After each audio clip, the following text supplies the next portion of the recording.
Acara ini dipersembahkan oleh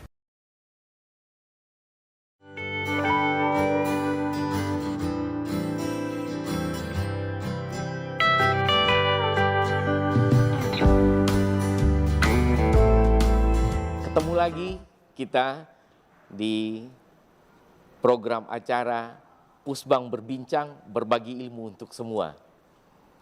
Kawan-kawan insan pertanahan dan ruang, kita kali ini berbincang dalam suasana yang luar biasa. Perbincangan kita kali ini adalah kolaborasi antara Kanwil BPN Jawa Tengah, World Bank, Pusbang SKATP Kementerian ATR BPN, kita bersama Pak Dwi, Bapak Dwi Purnama, Sarjana Hukum, Magister Kenotariatan, ya. Beliau adalah Kakanwil BPN Provinsi Jawa Tengah. Beliau adalah senior di Kementerian ATR BPN. Udah sangat senior banget ya Pak Dwi ya. Cukup lah. Cukup. Ya. Kawan-kawan insan pertahanan dan ruang, kita tidak menyia-nyiakan waktu kita bercerita dengan Pak Dwi. Kita mau tanya ke Pak Dwi, udah berapa tahun Pak Dwi jadi PNS? Ya, terima kasih. Sebelumnya mungkin kami sampaikan terima kasih ke Dr. Adian terkait dengan Kepala Pusat PPSK Pusbang SKTP. ya, terkait untuk berbagi pengalaman sebetulnya. Kalau dirasa pengalaman, saya kira saya itu masuk di tahun 91. Sekarang sudah 2024 ya. 23 tahun. 32 tahun. Ya. 33 tahun ya? 33 tahun. Ini memang sudah hampir di ujung. Ternyata nggak terasa. Ya, sudah 33 tahun mengabdi, ya hidup dari ASN Kementerian ATR BPN. Ini mengurusi tanah. Mengurusi tanah. Tanah dan ruang. Ya, mungkin ini berbagi pengalaman aja, bukan mengajari, tapi kita bertukar pikiran. Mungkin nanti ada hal-hal yang bisa dijadikan pedoman, landasan, atau contoh barangkali. Tapi yang baik aja. Kalau yang jelek-jelek jangan. Pak Dwi bisa cerita, pertama kali Pak Dwi diangkat, diterbitkan SK Pak Dwi, apakah itu memang keinginan Pak Dwi? Atau ada juga kan orang, saya dulu iseng-iseng aja ikut seleksi, apa accident ya?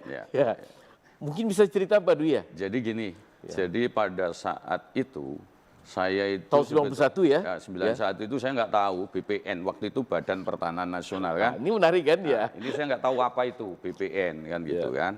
Nah pada saat itu ada temen yang habis keterima di BPN, kira-kira angkatan 89, satu kampus, kemudian datang, coba aja ngamar ke BPN. BPN itu apa? Nah, kebetulan pada saat itu ijazah saya itu belum keluar Pak. Nah akhirnya katanya bisa kok ngelamar pakai surat keterangan lulus. Nah ini kan, akhirnya setelah itu saya mencari surat itu keterangan. Itu tahun 91? 91. Cari keterangan lulus, akhirnya melamar. Waktu lamaran itu mungkin ya karena sudah takdir kali ya. Nggak ada jalannya ya. Nah, jalannya. Waktu lamaran itu nggak ada foto. Jadi saya ngelamar aja dengan surat keterangan, akhirnya dipanggil untuk tes. Nah kebetulan tes waktu itu, ya alhamdulillah diterima. Tesnya di mana waktu itu? Waktu itu tesnya di Jakarta, di kampus ini Pak, apa ya, yang Depdagri itu loh. Dengan bekal surat keterangan lulus? Keterangan lulus. Ya. Jadi pada saat itu tes, terus pada saat dipanggil, itu ya tes saja. Nah setelah tes seharian, alhamdulillah diumumkan lulus, suruh melengkapi. Malah justru di panggilan tes itu, di kartunya masuk, harap ditempel foto. Karena saya nggak ngirim foto. Begitu? Iya, waktu lamaran itu nggak ada foto saya. Ya. Oh jadi ada catatan penitia ya? Ada catatan dari penitia, harap ditempel foto. Kan. Iya. Dan pakai surat keterangan lulus lagi. Dan pada saat diumumkan saya juga belum wisuda. Oh gitu Belum wisuda. Nah, setelah keterima kita ngelengkapi, kemudian terima suruh melengkapi, ada waktu saya wisuda sehingga dapatlah ijazah itu. Baru kita ngelamar, mengajukan.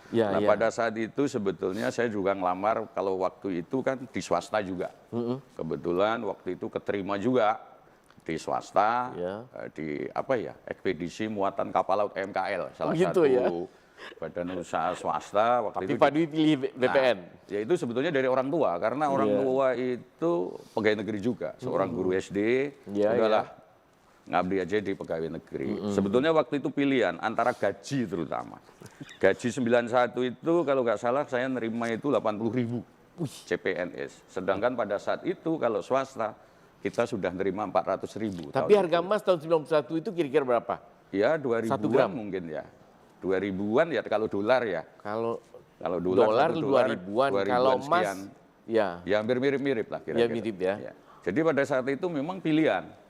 Ya mungkin karena sudah takdir kali, ya antara 400.000 sama 80.000 kita pilih yang 80.000. Ya. Dan penempatan saya pertama di mana? Waktu diumumkan kedengaran saya Jawa Barat, nggak taunya Sumatera Barat. Nah sama-sama Barat, tapi dengarnya yang terakhir. Iya. Waduh di Jawa kan gitu. Ternyata di Sumatera Barat. Di Sumatera Barat, sama-sama Barat kan, Jawa Barat, Papua Papua Barat. Di mana Barat. itu? Di kota kabupaten mana? Di Padang, di Kanwil.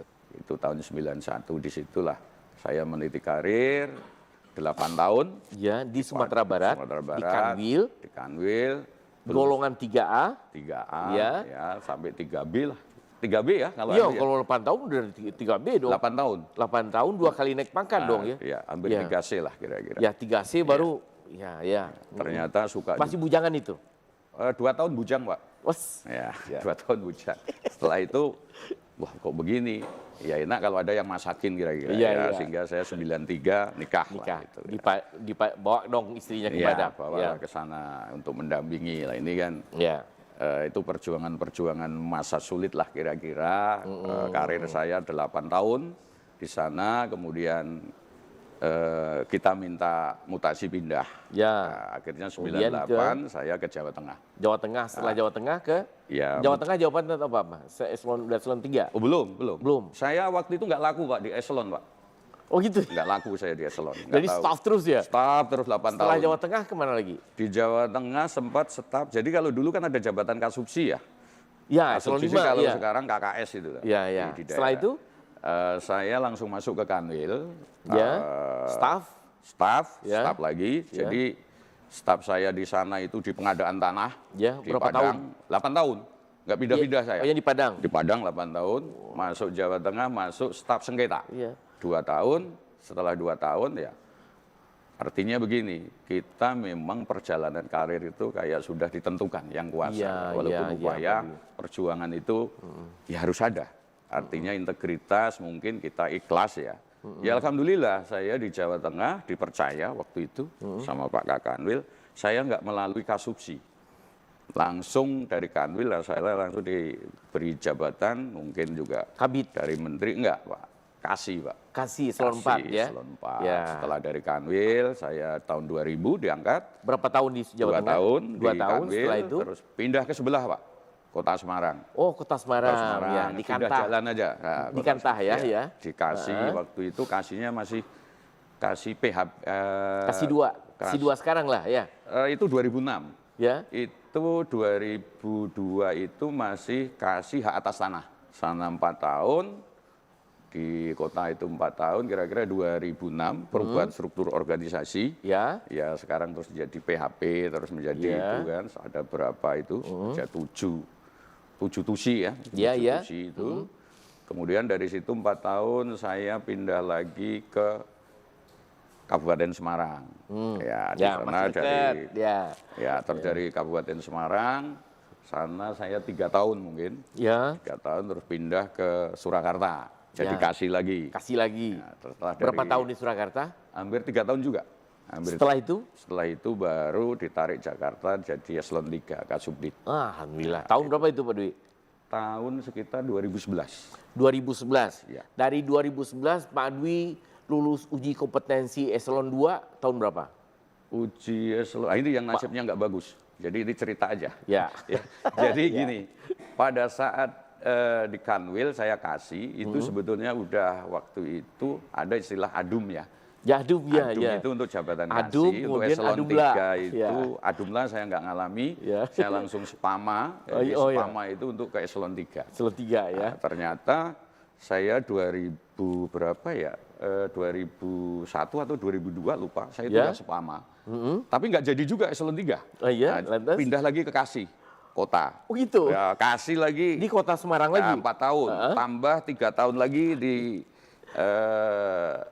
Kabupaten Semarang. Tambah 3 tahun lagi di Surakarta. Terus baru berhasil naik ke eselon 3. Eselon 3. Jadi selang di kementerian, di kementerian di Jakarta. Ya, di Kasubdit dong. Kasubdit itu pendaftaran. Jadi kalau kita bicara tentang KRS sekarang ya. Jadi sejak KRS saya lulus Sepama itu baru jabat eselon 3 itu hampir berapa itu? 4 tahun, 3 tahun, 11 tahun. 11 tahun setelah pendidikan itu baru. Kasubdit berapa tahun Pak Dwi? Kasubdit saya enggak begitu lama, kira-kira entah 18 bulan atau 20 bulan. Nah, ini menarik ini. Nah, jadi itu, kita stop di sini dulu. Nanti kita minta Pak Dwi bercerita seperti apa perjalanan karir Pak Dwi sehingga Pak Dwi dipercaya untuk menduduki posisi pimpinan tinggi di Kementerian ATR BPN sampai sekarang.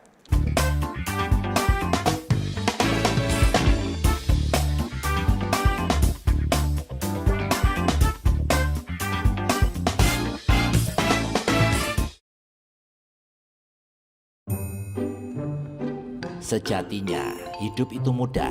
Bisa saya bantu, Pak? Pakai ini saja, lebih cepat. 50 sampai 100 bidang tanah per hari. Bambu tali masih jadi patok batas. Nggak zaman, aturan udah jelas.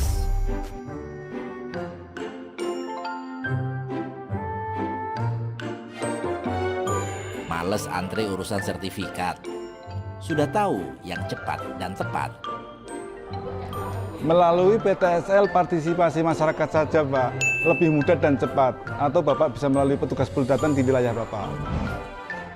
Kerja nyata, bukan janji semata. Pagi sampai malam kami kerja. Libur pun tetap siaga. Apalagi yang Anda tunggu? Segera buat sertifikat tanahmu, miliki kepastian hakmu. Kami tunggu.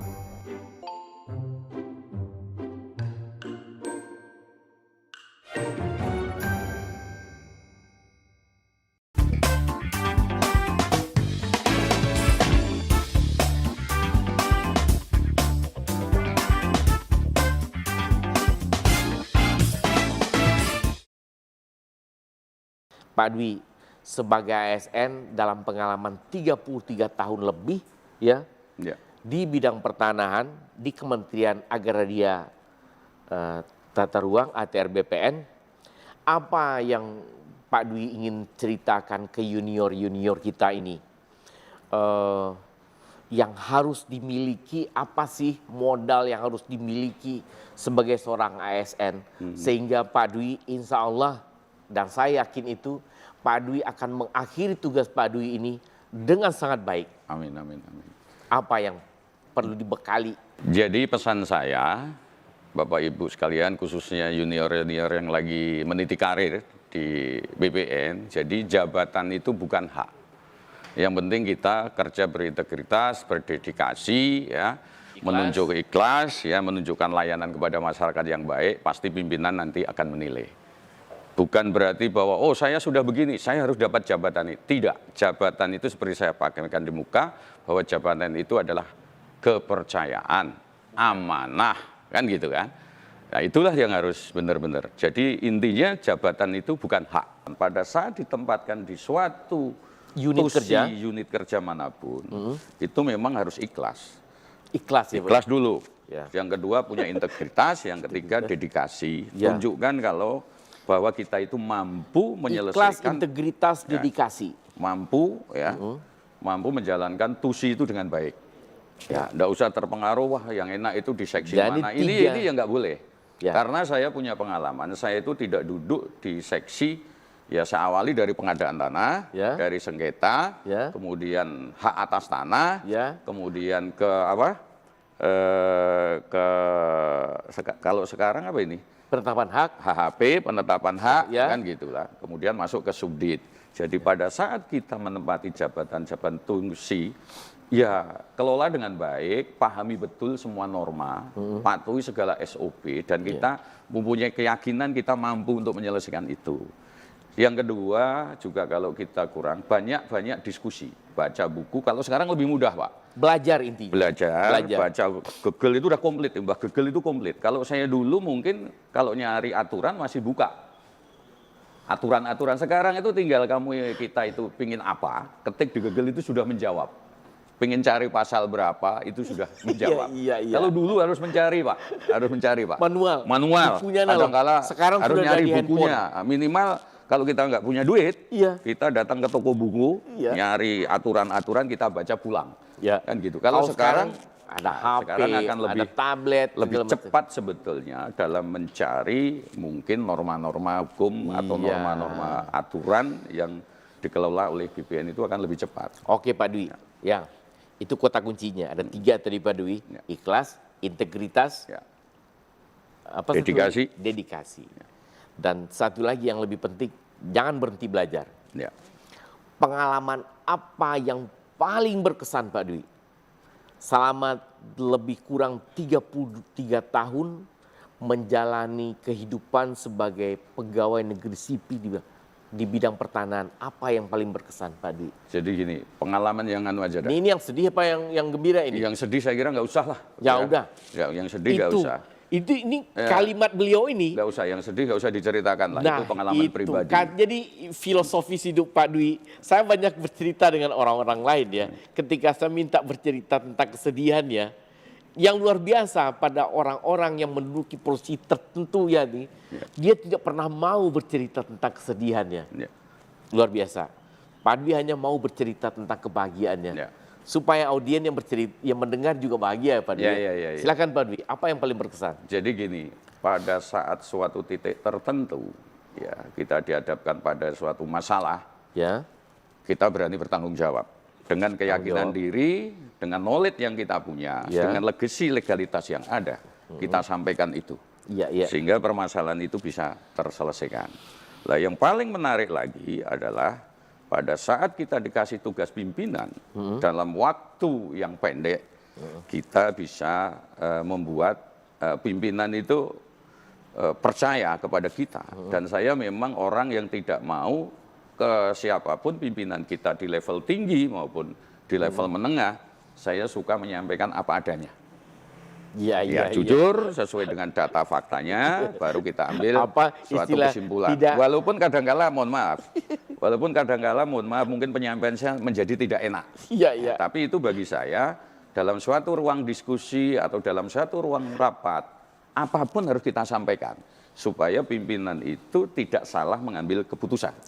Tidak apa istilahnya, tidak menyampaikan dalam format ABS.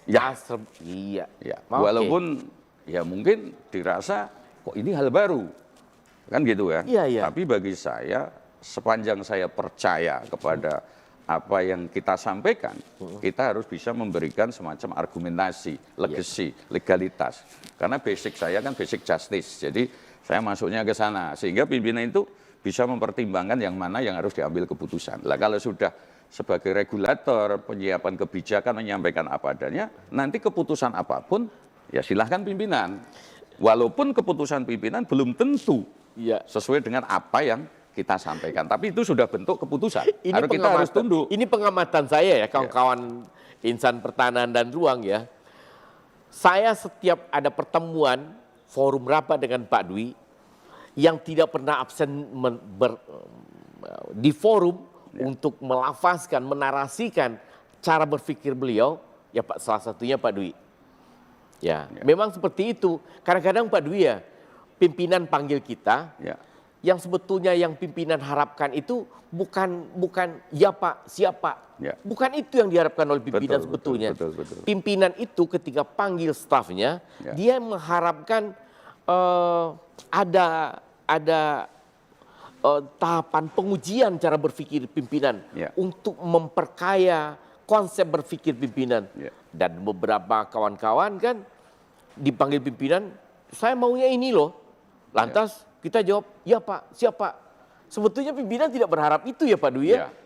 Seandainya pun iya, pimpinan berharap seperti itu, bawaan sebagai penyiapan kebijakan, itu harus menyampaikan legasi legalitasnya. Benar. Sehingga apa yang dimau pimpinan itu bisa didukung oleh legasi dan legalitas. Karena itu prinsip utama.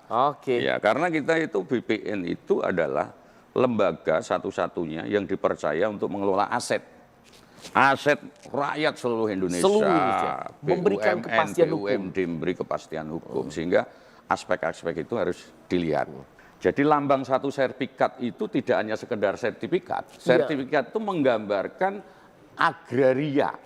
Haknya siapa, luasnya berapa, penggunaannya siapa. Nah di situ bunga rampe hukum itu ada di situ. Karena saya orang dididik dari justice, itu di situ semua. Jadi itu gambaran satu sertifikat itu tidak hanya wujud satu sertifikat, apalagi sekarang elektronik satu lembar, tapi itu isinya kalau dikaji berbagai macam aturan itu terakomodir di situ. Nah ini teman-teman junior khususnya ini harus bisa memahami asasnya sertifikat itu. Jadi bukan hanya selembar kertas menunjukkan pemilik dan luas, itu juga wajib, tetapi itulah rangkaian dari hukum agraria. Ada atas, bawah bumi, pinggir sepadan pantai, sepadan laut, ya kan, gitu kan, sepadan sungai, sepadan rawa, kehutanan. Nah, ini harus benar-benar dipahami holistik. Nah itu harus ada sinkronisasi sebetulnya. Makanya pesan lagi yang mungkin nanti bisa digagas oleh junior. Kalau pesan saya itu Kementerian ATR BTN itu menjadi Kementerian Koordinator Agraria. Benar ya. Karena agraria itu digawangi oleh kehutanan, oleh perairan, oleh PU, sehingga di sana ada Menko, sehingga irisan-irisan aturan itu bisa diselesaikan dengan Menko, koordinator satu Menko agraria. Lah kalau mau sekaligus ke teknisnya, nggak apa-apa, Menko Agraria, Tata Ruang, dan atau Kepala Badan Pertanahan. Ini sebagai teknis pemproduk sertifikat. Cuman persoalannya kalau Menko tidak menangani hal yang teknis. Itu. Tapi monggo aja. Tapi paling tidak. Ini sebuah wacana, nanti suatu saat tertentu. Mungkin pemikir-pemikir baru generasi Z harus ke arah sana gitu loh. Apa yang saya sampaikan tadi, kita perlu kesabaran, perlu dedikasi, integritas, dan lain-lain, sehingga kita harus ada titik-titik kesabaran yang pada saatnya kita, jadi gini, kalau orang Jawa, emas pasti tetap emas. Meskipun dalam lumpur. itu Mutiara memang, tetap mutiara, berlian tetap berlian. Dan takdir sudah menentukan, cuma kita kalau takdir itu nggak bisa ditemui saat sekarang. Tahunya setelah kita duduk di mana, itu namanya baru takdir. Tapi kepastian yang sesuai dengan ketentuan, kita sudah tahu kapan berakhirnya. Salah satunya adalah masa ditetapkan kapan Pak Dwi mengakhiri masa baktinya. Insya Allah bisa diakhiri dengan baik Pak Dwi pada bulan November. Dan kita berharap cerita-cerita ini akan abadi ke depannya. Apa yang disampaikan oleh Pak Dwi bisa diulang dengar lagi, bisa diulang pandang lagi, dimanapun, kapanpun, dan oleh siapapun. Demikian sesi kita kali ini dalam Pusbang Berbincang, berbagi ilmu untuk semua. Saya Hardian, Kapusbang SKATP Kementerian Agraria Tata Ruang, dengan Pak Dwi Purnama, Sarjana Hukum, Magister Kenotariatan, Kakanwil BPN Provinsi Jawa Tengah. Salam jumpa, sehat terus.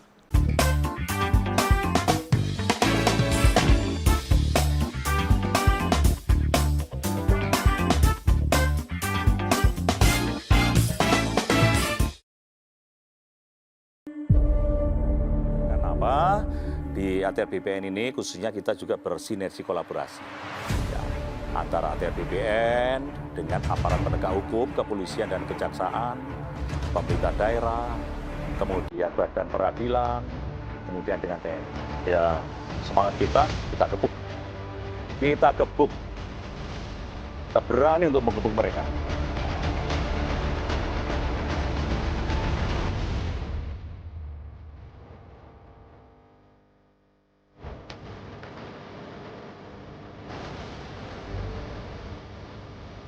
menata asa, mewujudkan atas apa yang menjadi haknya.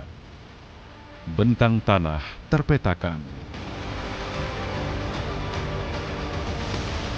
Ragam lini diandalkan. Strategi prioritas dijalankan.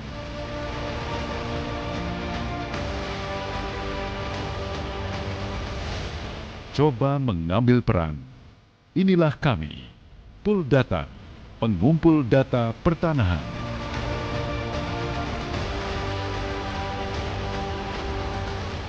Menjadi fasilitator, sekaligus pelaksana proses pengumpulan data fisik dan yuridis. Itu tugas kami. Terseleksi dan terlatih. 6 hingga 10 anggota tidak bekerja sendiri. Bersinergi antar lini, maksimalkan fungsi, dan berhenti sampai target terlampaui. Tak ada kata ringan.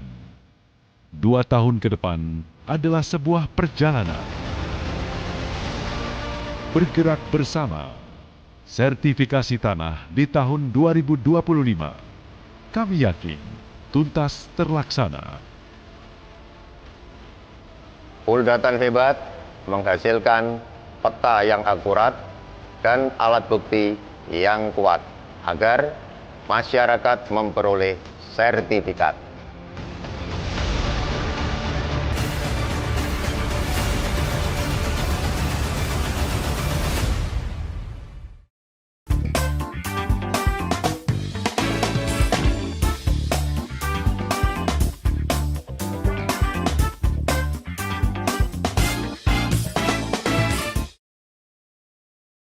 Ketemu lagi kita di Pusbang Berbincang, berbagi ilmu untuk semua.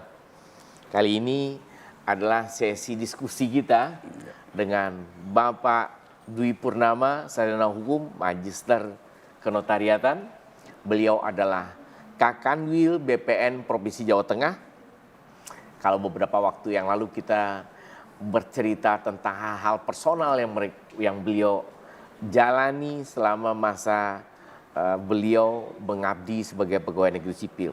Kali ini kita akan berdiskusi dengan Pak Dwi Purnama tentang hal-hal yang teknis. Nah, Pak Dwi, apa kiat-kiat Pak Dwi, terobosan-terobosan Pak Dwi, konsep-konsep baru yang kedepannya mungkin akan menjadi, yang tentu saja akan menjadi rujukan bagi kawan-kawan di seluruh Indonesia terkait kegiatan-kegiatan strategis kita di kementerian seperti PTSL sejak tahun berapa Pak Dwi? 2017. PTSL, reforma agraria, redis ya, dan ke target-target yang lain, pengadaan tanah dan lain sebagainya, bahkan sampai sengketa ya Pak Dwi ya. Kita ingin mendengarkan seperti apa Pak Dwi melaksanakan tanggung jawab dalam pencapaian target-target dari kegiatan strategis yang sudah disepakati secara nasional di Kanwil BPN Provinsi Jawa Tengah. Silakan Pak Dwi. Ya, jadi saya jabatan eselon 2 ini kan yang kedua ya. Kalau dulu kita di tataran direktur itu sebagai perumus kebijakan. Sekarang kita di daerah, kalau perumus kebijakan itu ya terhadap tusi tertentu. Misalnya saya di pendaftaran tanah ya membuat regulasi-regulasi tentang pendaftaran tanah. Kalau sudah di daerah ya regulator. Ya, jadi memang regulator itu kan pusat, pembuat aturan kebijakan itu kan pusat. Nah, setelah duduk jadi kanwil tentu beda tusi. Ya, artinya kita nggak bisa bicara lagi terkait dengan tusi pada saat direktur. Karena kita mengampu semua kegiatan yang jadi kesepakatan-kesepakatan tadi disampaikan oleh Pak Ardian ya, tentang target apa yang harus dicapai, kan gitu kan, misalnya kayak PTSL, sesuai kesepakatan PTSL di Jawa Tengah itu yang disepakati bidangnya 21 juta lah kurang lebih. 21 juta? Bidang yang sudah terdaftar sampai saat ini 20.257 bidang, ya 20 juta lah. Sisa berapa lagi itu? Ya, sehingga kan sebetulnya hanya tinggal sisa 1,6 juta bidang. Nah, ini bisa nggak kita selesaikan di tahun ini? Kalau melihat jumlah dengan target, mungkin target kita tahun ini itu kurang lebih ya sekitar bidangnya itu sekitar 814.000. Nah, sehingga kalau kalkulasi angka hampir tercapai. Tapi melihat perkembangan bahwa ada pemecahan-pemecahan bidang, sehingga Kanwil BPN itu nanti akan mencapai mungkin tidak 21,6 lagi, tapi mungkin bertambah. Sehingga selesai target itu mungkin akan kalau yang kita sepakati kan 21,6 juta. Tapi kemungkinan ini ada pecahan bidang-bidang baru karena fragmentasi pewarisan sehingga bidang-bidang itu menjadi pecah. Sehingga kemungkinan nanti ada yang belum terselesaikan, nanti akan kita selesaikan di tahun 2025 sisa-sisa itu. Jadi kalau Kanwil berikutnya dong ya. Tentu itu. Kalau dari sisi target bidang itu terkait dengan PTSL. Di Jawa Tengah tadi memang mengelola hampir 3.000. Kecuali itu juga terhadap PPA itu hampir 2.000 lebih yang kita kelola. Lah ini kan di bawah pengawasan kita dan ini juga masuk di dalam tata layanan kita. Di kita sekarang kan ada 7 layanan priority. Ini berlaku kan semua 35 kantah. Kemudian nanti ada target dari 35 kabupaten. kantah ini yang paling jadi unggulan Pak Dwi. Jadi gini, dari 35 kantah itu targetnya itu yang 2 kantah itu kan sudah menjalankan sertifikat elektronik. Sudah kota lengkap itu kota Tegal. Sudah 2 kota lengkap di sini Pak Dwi ya? Sudah kota Tegal sama kota Surakarta. Dan nanti menginjak progres terkait dengan tahun ini itu ada target kabupaten kota lengkap itu. Kemarin pertama itu kita ditargetkan 13. Tapi ada target tambahan menjadi 7. Sehingga kita ada 20 tahun ini. Mudah-mudahan bisa. Jadi tahun ini target Jawa Tengah untuk mencapai kota lengkap 20 kota lengkap. Ya, lanjut Pak Dwi. Lah mengenai kegiatan-kegiatan terkait dengan kota lengkap, kabupaten lengkap, ini kemarin kita sudah rakerda di Jawa Tengah, sudah kita sepakati, nanti ada timeline, ada yang Juni harus selesai, ada yang Agustus, ada yang ini dari 20 itu. Dan itu sudah disepakati loh? Sudah disepakati dengan teman-teman kantah. Itu tentu terkait juga dengan pembiayaan dari pusat. Dan Pak Dwi dan kawan-kawan di Jawa Tengah optimis itu tercapai? Insya Allah kita tetap itu. Nah, kemudian kami juga di dalam menjalankan pelaksanaan ini memang selalu saya tanamkan kalau ada masalah, permasalahan, diskusikan secara intern. Jadi sering, jadi sejak saya kasih pun kalau ada permasalahan saya tentu harus koordinasi dengan intern. Ya, kalau intern nggak selesai ada perlu kebijakan dari ekstern, ya ekstern juga harus kita gandeng. Contoh PTSL misalnya. Keberhasilan PTSL itu tidak hanya di BPN sendiri. Ya, karena instrumen atau dokumen itu kita perlukan dari instansi lain. Perlu jadi dukungan. Ya, jadi gini, Pak. Itu ada Inpres nomor 2 tahun 2018. Itu sebetulnya menginstruksikan kepada semua unit departemen untuk mendukung PTSL itu sebetulnya kan PSN. Jadi bukan tusi kita aja, tapi perlu daya dukung. Karena di sana produk PTSL itu perlu pajak. Ya perlu koordinasi kalau bisa BPADB ya dikecilkan atau dibebaskan. Ya perlu suplai anggaran yang tidak masuk dibiayai oleh kementerian atau Bank Dunia karena kita PTSL dapat support dari Bank Dunia juga. Ini mempercepat juga progres itu. Sehingga koordinasi demikian itu memang sangat penting. Dukungan dari pemerintah daerah. Jadi bukan target-target PTSL. Tidak bisa kita jalankan dengan sendiri. Sehingga kolaborasi, koordinasi keluar itu sangat menentukan. Sangat menentukan di dalam penyelesaian target hampir PTSL. Sama dengan kebijakan reforma agraria. Redis ya Pak Dwi. Kalau reforma agraria memang di dalam Perpres yang terakhir, Perpres 62, GTRA itu sekarang dibentuk di tingkat kabupaten, ketuanya ada bupati. Di tingkat Sehingga provinsi ketuanya gubernur.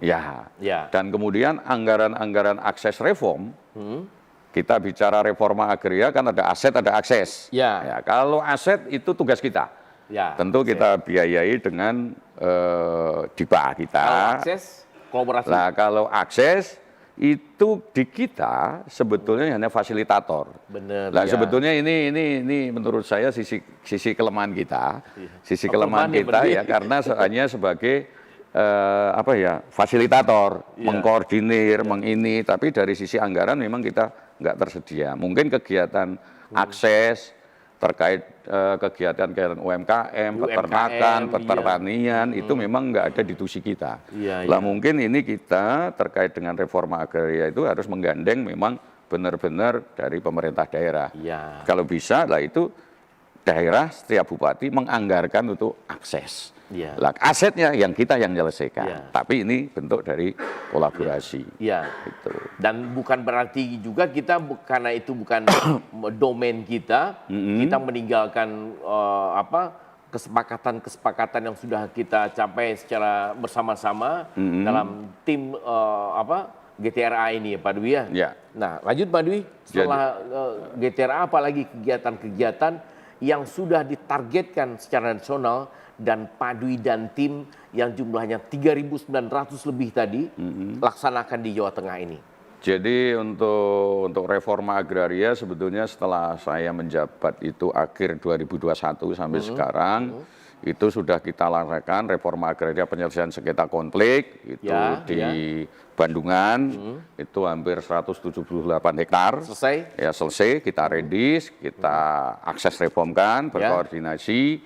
Kemudian penyelesaian di Blora yang sengketa antara aset Pemkot sama yang dikuasai masyarakat. Kemudian di Cilacap itu terhadap Bong Cina itu juga kita selesaikan, pemilik kita kasih.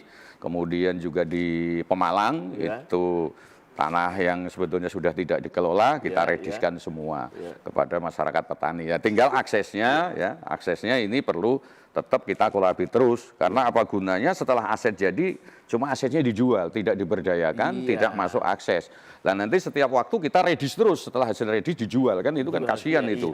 Artinya negara sudah turun, bagaimana mengelola akses ini itu yang perlu perhatian sama dengan program transmigrasi setelah transmigrasi dijual kan gitu ya. Tapi bukan gagal juga sih ya. Perlu pengawasan lah, paling enggak pembinaan di situ. Oke. Jadi PTSL, redis, apalagi Pak Dwi? Ya pengadaan tanah terutama PSN ya kita memang saya masuk di sini itu tugas berat bener itu penyelesaian bendung bener itu alhamdulillah dengan kolaborasi dengan Polda, Kejaksaan, Kodam ya dengan. Dan itu selesai 100% yang dulu sempat viral itu bisa terselesaikan lah nanti tinggal bagaimana untuk fisiknya lah silahkan aja tapi kalau dari sisi pengadaan selesai kemudian yang tanah musnah ya alhamdulillah.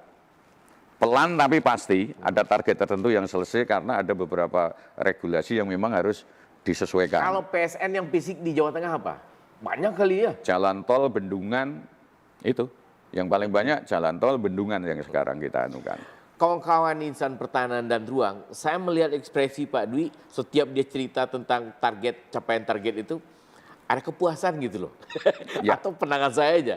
Dengan yakin itu tercapai, itu tercapai, itu tercapai. Jadi kita semua melihat ketika apa yang sudah dibebani jadi tanggung jawab kita semua, dan targetnya tercapai, enak ya sampai ini Pak Dwi ya? Ya begini Pak, kita tetap upaya. Kadangkala begini, regulasi itu belum mendukung. Artinya harus kita cari jalan keluarannya, ya gitu. Sampai mundur perpres, muncul ini kan regulasi di dalam pengadaan tanah. Jadi Pak Dwi memformulasikan kebijakan lokal juga dong di sini. Oh iya. Terkait dengan tanah musnah itu kita meregulasi pada saat saya jadi Kakanwil. Dan itu dibenarkan secara yuridis sepanjang tidak bertentangan dengan regulasi di atasnya gitu Pak. Iya. Oke. Artinya kan gini Pak, integritas itu sebetulnya kan esensi filosofi dari kepedulian kita. Oke. Kalau kita layanan pertanahan, hak masyarakat ya kepedulian kita terhadap hak-hak yang ada dalam masyarakat. Kalau memang itu ada legalitas, ya itu harus kita selesaikan.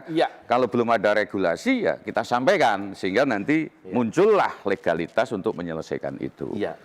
Sehingga apa yang kita lakukan memang sesuai dengan aturan apa yang digariskan di dalam peraturan perundang-undangan. Pak Dwi menarik sekali. Terakhir ini Pak Dwi ya. Hal yang ironis sekali. Orang berpikir kita di BPN ini Pak Dwi ya melaksanakan pekerjaan dengan enjoy segala macam. Dan saya secara personal atau jangan-jangan saya yang salah Pak Dwi ya. Iya. Kurang terdengar gaungnya keluar kalau kita itu menghadapi persoalan-persoalan yang satu sisi sangat sulit. Ya. Dan ironis sekali beberapa kawan-kawan kita dalam melaksanakan pekerjaan, tugas dan tanggung jawab sebagai personil BPN menghadapi persoalan hukum. Ya. Terlepas dari dia benar atau tidak di peradilan, ya dalam tanda kutip Pak Dwi ya, apa yang Pak Dwi gagas ya, yang Pak Dwi pikirkan terkait kawan-kawan kita yang menghadapi persoalan hukum ini Pak Dwi? Sebagai senior, Pak Dwi mau pesan apa atau gagasan apa yang Pak Dwi ingin wujudkan? Ya, terima kasih. Jadi sebelum ke situ mungkin saya selaku pimpinan Jawa Tengah yang hampir 3 tahun. 3 tahun ya. Yang mendekati purna tugas, ternyata usia itu nggak boleh ditawarkan gitu. Selesai juga gitu. Pensiun itu pasti. Pensiun itu pasti. Ya. Saya berterima kasih ya selama ini kepada teman-teman seluruh ASN, PPNPM, P3K, terutama kepada kepala kantor, pelaksana di daerah, juga kepada Kabid ini sebagai pengawas ya, Kabid, Kabakti-U yang ya kita cukup sebetulnya bukan target saya untuk memperoleh penghargaan, tapi penghargaan itu adalah bagian dari kesuksesan. Ya, yang kita kejar, yang kita kejar adalah bagaimana menyelesaikan suatu target sehingga dia tidak menyalahi aturan, semua ketentuan, tapi kita di akhir waktu mendapat penghargaan. Apa bisa Pak Dwi sebutkan apa sih? Ya, jadi penghargaan itu bukan target utama. Target utama itu penyelesaian pekerjaan. Ini stimulus buat kawan-kawan yang lain. Apa yang Pak Dwi lakukan dan Pak Dwi menilai itu sampai target dan secara di dalam skala organisasi diakui gitu loh. Pengakuan terhadap pekerjaan, keberhasilan Pak Dwi kan itu dalam bentuk reward, penghargaan. Boleh Pak Dwi cerita apa sih penghargaan kita sebetulnya kalau penghargaan itu makanya selalu saya tempelkan di depan ruang masuk Kakanwil. Itu jumlah penghargaan itu ada kalau nanti Bapak lihat ya. Nanti saya lihat. Di 2022 kita malah dapat penghargaan organisasi pelaksana manajemen ASN terbaik 2022. Terbaik. Dari Kementerian ATR ya.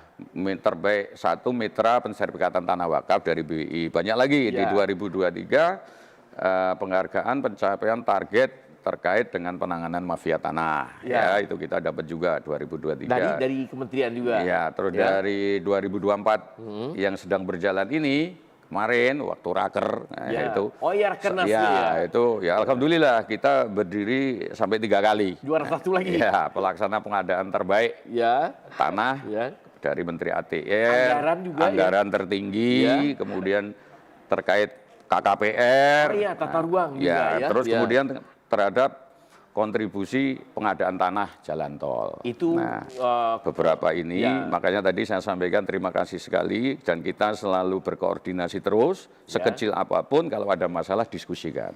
Satu itu, yang kedua, memang seorang pemimpin, kepala kantor atau Kakanwil itu dirijen, bagaimana mengilustrasikan, menginstruksikan supaya musiknya itu jadi enak didengar. Artinya harmonis. Suatu kerja yang harmonis. Nah ini selalu saya tekankan, kayak PTSL itu saya evaluasinya, kalau sudah masuk triwulan kedua ini, saya setiap minggu. Setiap minggu itu kami share hasil itu evaluasinya ya terkait semua kegiatan ya termasuk PTSL capaiannya berapa tiap kantah, penyerapan ya, redis, pengadaan tanah, apa yang menjadi targetnya Pak Menteri AHY program 100 hari ini sedang kita kejar terkait pengadaan tanah. Mudah-mudahan ini insya Allah nanti tercapai. Ini kan berkat kerjasama dan koordinasi. Kemudian yang ketiga juga koordinasi dan kolaborasi dengan teman-teman dari penegak hukum. Nah, yang tadi ini itu ya dari kawan-kawan yang menghadapi persoalan hukum. Pak Dwi mewacanakan apa? Khususnya sebelum itu mungkin saya akan masuk ke penyelesaian PSN sama program PSN yang lain dengan World Bank, itu juga kami berterima kasih. Ya World Bank tentunya di tahun 2022 kita itu dapat bantuan untuk membangun rehab gedung lah. Kira-kira sampai 2024 itu mungkin kita hampir Itu dari World Bank, Pak? Dari World Bank, ya. Itu yang sudah saya resmikan ini kurang lebih mungkin 13 ya. 13, terus kita dapat kurang lebih tahun ini mungkin 10 lagi. Nah, mungkin kami berterima kasih ya terhadap itu. Mungkin nanti saya hanya tambahan aja World Bank supaya mensuplai jangan hanya pengukuran anggaran itu ya. Masa anggaran World Bank hanya untuk fisik, yang untuk yuridisnya juga termasuk dibiayai kan gitu kan. Sehingga bisa sinkron gitu toh. Orang kan tidak hanya diukur aja tapi menyelesaikan SAT. Nah, terkait dengan penyelesaian PSN tol itu memang kita kolaborasi dengan teman-teman APH ya di dalam terjadi permasalahan-permasalahan selalu Pemda juga kolaborasi harus jadi satu karena PSN Bendungan, Bendung Bener, sekarang Bendung Jeragung ini juga banyak hal-hal yang harus kita sinkronkan. Nah, kemudian mungkin terkait dengan kawan yang tadi yang menghadapi persoalan hukum. Nah, kawan yang menghadapi persoalan hukum ini memang setelah saya cermati selama saya di sini sebetulnya kalau Jawa Tengah alhamdulillah tidak seberapa tapi ada. Kemarin yang baru putus itu kan terkait dengan pengadaan tanah tahun 2017 teman sampai 2020. Sebelum Pak Dwi di sini. Sebelum saya di sini kemarin ya disangkakan didakwa kemarin sudah putus. Dan kita terhukum ini harus kita eksekusi. Kita apa nanti banding apa enggak akan kita lagi dalam proses. Artinya begini Pak. Ini mungkin teman-teman khusus pengadaan tanah ada sesuatu ya terkait dengan apapun, suatu persepsi di dalam pelaksanaan pendaftaran tanah atau pemberian hak, itu ada satu persepsi dengan teman-teman aparat penyidik, pihak kejaksaan, bisa kepolisian. Benar, satu persepsi. Karena irisan kita, seperti yang saya sampaikan di podcast sebelumnya, bahwa kita itu rimbanya aturan hukum yang dikelola oleh agraria yang mengelola beda-beda. Contoh irisan pengadaan tanah dengan kawasan hutan. Ini harus tegas bagaimana terhadap hal-hal yang beririsan ini harus kita selesaikan. Mungkin one map policy. Ya, kalau one map policy itu bisa menyelesaikan, tapi kalau saya orang hukum, one map policy kalau skalanya beda kan tidak akan jadi one map. Itu aja catatannya. Tapi regulasi ini baik sepadan sungai, baik dengan kawasan hutan, ini harus duduk bersama dan satu pemahaman. Jangan muncul interpretasi persepsi yang berbeda sehingga masuk ke ranah pengadilan. Persepsi, pemahaman, interpretasi, pemaknaan harus sama semua ya Pak. Jangan sampai masuk ke pengadilan gitu loh Pak. Kalau sudah masuk pengadilan, bagaimana beban psikologis pelaksana ini seperti yang kita alami sekarang. Jadi menyatukan itu sehingga saya nextnya mungkin persepsi yang berbeda ini harus diselesaikan di tingkat pimpinan pusat antar kementerian dengan kepolisian dengan kejaksaan. Bisa nggak Pak Dwi kebayang nggak ada proses penegakan hukum justice kolaboratif namanya? Yang di penyelesaian persoalan hukum di luar pengadilan, Pak Dwi mewacanakan itu nggak? Setuju nggak dengan itu?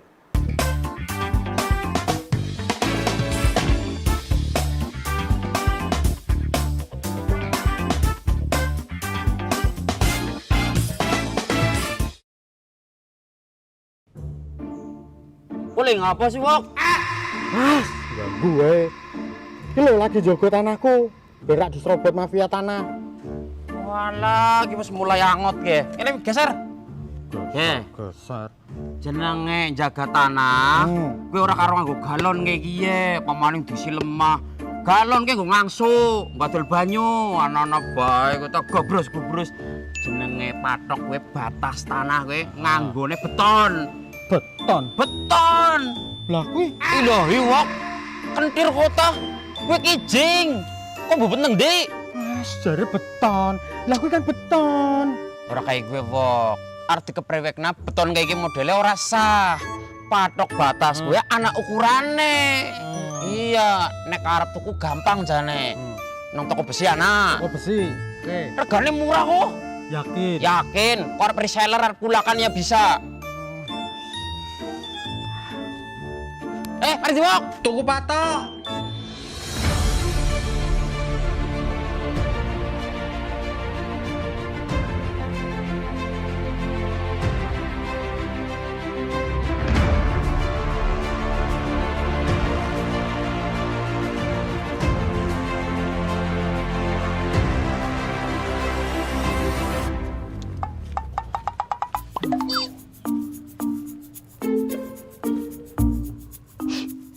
Pale, tanahku sing kae. Oh, ambah temen kok. Wah, ini sekarang ndi wae? Yakin nek cara kutah kae iki mending digawe kos-kosan. 20 kamar kok. Saben bulan nampani bayaran. Wis, kongklang-kongklang wis kaya juragan rek kok. Juragan kos ya aku ya. Janji jelas. Ngimpi dadi juragan kos. Wong tanah mung seuprit kok meh dibangun kos-kosan. Nek mimpi ki aja keduren, Mbok, brewok. Alah. Walah wong kemeneh. Asor tenan deh. Lho iki piye to iki? Iki piye to? Sabar. Sabar. Mikir Cik, suwe Ada apa ini rame-rame? Iki lho, Pak. Pak jajal ke lah, tulungi Pak lah. Sudah, tenang. Saiki lho, Pak. Ujug-ujug masang patok ning tanahku. Ujuk-ujuk piye ngawur kowe brewok nek ngomong. Baik data saya, Pak, sudah sesuai sertifikat. Kowe iki ngawur nek ngomong ora kaya ngono. Sebelumnya, terima kasih karena Bapak Ibu sekalian telah memasang patok sesuai dengan ketentuan yang berlaku. Namun, ini sepertinya Mas Brewok harus mengecek lagi data di sertifikatnya. Apakah benar telah sesuai? Karena di data kami, tanah Mas Brewok berada bukan di lokasi ini, melainkan Jalan Rambutan. Ci, iki dalan opo to, Ci? Ki itu jalan rambutan wok. Terus dalan opo? Ki jalan ninjaku sing pengen teka gulomu ngerti Pak? Sini.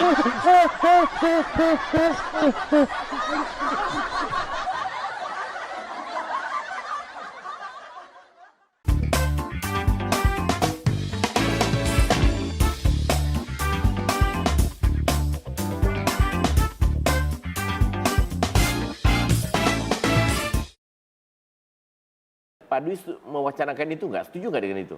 Ya sebetulnya itu bisa-bisa juga. Tapi masalahnya Pak, kalau sudah jatuh ke pelaksanaan PSN, itu nggak bisa justice kolaboratif. Karena kita selalu, yang pengalaman saya menangani ini, kita disangka melakukan korupsi, padahal sebetulnya aturannya sudah jelas. Lah ini sebetulnya, hukum positif kita, aturan kita sudah ada. Teman-teman sudah melaksanakan sesuai dengan SOP. Tapi ya kalau sudah putusan hakim, ya mungkin suatu persepsi yang berbeda dengan teman-teman penyidik dengan hakim. Nah, kalau sudah putus hakim kan memang kita negara hukum. Jadi intinya penyamaan persepsi, pemaknaan, interpretasi terhadap regulasi dan kondisi-kondisi yang terjadi. Itu yang paling penting kita duduk bersama dulu. Yang harus segera itu mungkin saya ini hanya pesan aja kepada junior-junior untuk membuat regulasi terkait dengan persamaan persepsi tanah negara. Persepsi tanah negara itu sekarang kita sudah tidak mengenal domain fair clearing. Kita mengenal undang-undang tentang aset. Ya, tentang BMN itu Undang-Undang 1/2004. BUMN punya undang-undang sendiri. Tanah negara yang bagaimana yang dimaksud tanah negara itu sehingga kita persepsinya bisa sama bagaimana mengelola itu. Jangan sampai kita melaksanakan tapi justru disangkakan, diduga dan dihukum berdasarkan itu, tetapi kita sebetulnya sudah menjalankan hukum positif. Dan ujung-ujungnya ada kerugian negara di sana dan penuntutannya dengan tindak pidana. Itu satu tanah negara. Yang kedua terkait dengan sepadan sungai, sepadan pantai, sepadan danau. Supaya tidak menjadi batas semu, batas kawasan hutan, supaya jangan semu juga.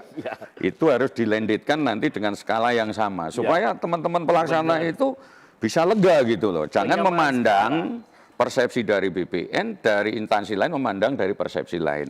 Ini harus duduk supaya batas itu tidak imajiner, semu, itu harus tegas. Kemudian mungkin yang ketiga terkait dengan perlindungan hukum.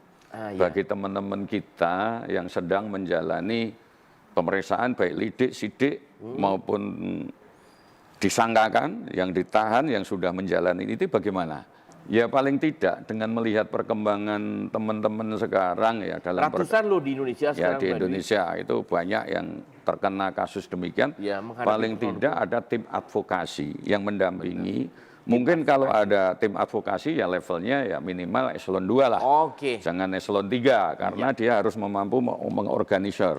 Ini kasihan teman-teman kita yang sudah pensiun, tapi disangkakan dijatuhi hukuman. Ini kan kasihan, Pak. Ya. Termasuk kayak saya sendiri kan bingung juga ini mau pensiun. Nah, yang kita pikirkan sekarang, kita pikirkan sekarang itu hanya berdoa. Ya, mudah-mudahan kita selamat sampai liang kubur. Mudah-mudahan ya. Ya, itu yang kita harapkan. Karena jangan lupa teman-teman junior, kerja Bapak Ibu sekalian itu meninggalkan jejak dan itu bisa di-tracing dan itu seumur hidup sampai ke liang lahat. Ya. Nah, oleh karena itu pesan saya keempat, kalau bisa segera memang sistem publikasi positif itu segera. Tapi memang diperlukan resiko, anggarannya dari mana? Konkretnya apa? Ya kalau publikasi positif, ya sistem publikasi pendaftaran positif itu bahwa produk kita nggak bisa diganggu-gugat. Tapi publikasi positif itu tidak menghalangi orang menggugat. Ya. Hanya mengalihkan siapa yang menang perkara, itu apakah dia akan dikembalikan hak-haknya melalui ganti rugi, melalui insurans, asuransi, atau disediakan oleh pemerintah. Karena ini bentuk perlindungan bagi kita. Sekarang saya melihat kalau ngumpulin staf-staf itu pada cemas. Rasa kecemasan itu yang menyebabkan jadi keraguan-raguan dalam mengambil keputusan. Itu artinya kalau SOP cepat berarti memang harus tepat juga kan? Cepat kalau nggak tepat kan kita yang sengsara hasilnya kan? Artinya pelaksana yang jadi masalah. Sehingga mungkin ya saya hanya menyampaikan aja pusat itu sebagai regulator, Kanwil itu bisa sebagai pengawas, regulasi, sama pelaksana juga, Kantah itu sebagai pelaksana. Lah ini teman-teman di daerah itu harus mendapatkan perlindungan hukum yang benar-benar firm, sehingga orang nggak khawatir. Saya sekarang yang khawatir, yang saya pikirkan produk saya di sana gimana ya? Menjelang mau ini, mungkin nanti kalau Bapak Ibu yang menyusul itu mungkin berpikir, kecuali yang tidak pernah menjadi leader benar-benar pelaksana, Kanwil atau Kantah, itu santai-santai aja mereka. Tapi yang benar-benar jadi pelaksana karena tadi, selama hukumnya itu sistem publikasi negatif yang bertendensi positif, itu masih ada ruang-ruang sulit untuk menjas pekerjaan kita itu salah. Padahal kita udah selesai dengan SOP. Tapi itu semua memang di setiap institusi ada oknum. Kalau menstreanya memang tidak benar ya sudah. Oknum ya? Oknum, gitu loh Pak. Itu artinya bagi teman-teman yang memang berbuat baik, yang menurut analisa baik, ya sesuai dengan hukum positif untuk pendaftaran tanah ya tetap harus kita lindungi. Mudah-mudahan, menurut saya harus seperti itu. Ya, demikian diskusi kita dengan Pak Dwi. Jadi waktu kita kalau cerita tentang apa yang sudah dilakukan dan kedepannya apa yang dicita-citakan panjang banget ya Pak Dwi ya. Kita akhiri perbincangan kita dengan orang yang luar biasa, Bapak Dwi Purnama, Sarjana Hukum, Magister Kenotariatan, Kakanwil BPN Provinsi Jawa Tengah. Kita ketemu lagi di sesi berikutnya di Puspang Berbincang, berbagi ilmu untuk semua.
Acara ini dipersembahkan oleh